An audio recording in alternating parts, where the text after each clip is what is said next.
Conduire le changement avec la facilité du clic derrière un ordinateur ou sur son smartphone ou dans des salons de sachants, c'est compromettre le véritable changement qui nécessitera des accompagnements sur le terrain. Combinons porteur de sens et exemplarité.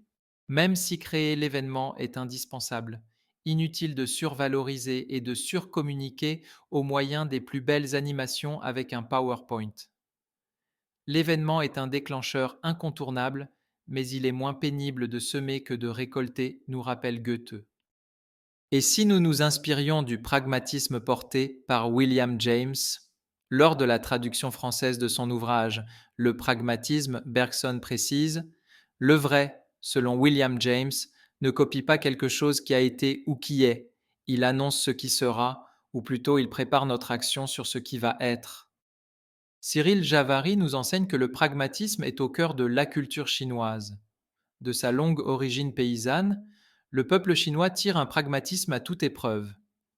À la question pourquoi que les anciens Grecs nous ont habitués à poser, ils préfèrent de beaucoup la question comment. La preuve par l'efficacité leur paraît beaucoup plus fiable que la preuve par la rationalité. William James définit alors le monde comme un monde de délicats et de barbares, avec des délicats qui se règlent sur des principes, qui sont des intellectuels, idéalistes, partisans du libre arbitre et dogmatiques, contre des barbares qui sont des empiristes, se réglant sur les faits et qui sont également des matérialistes et des sceptiques. Et William James de regretter que le monde soit dominé par les délicats qui dénigrent les barbares. Les expériences fonctionnent par séries, des idées qui s'enchaînent, des actes qui se succèdent, des mouvements qui succèdent à d'autres.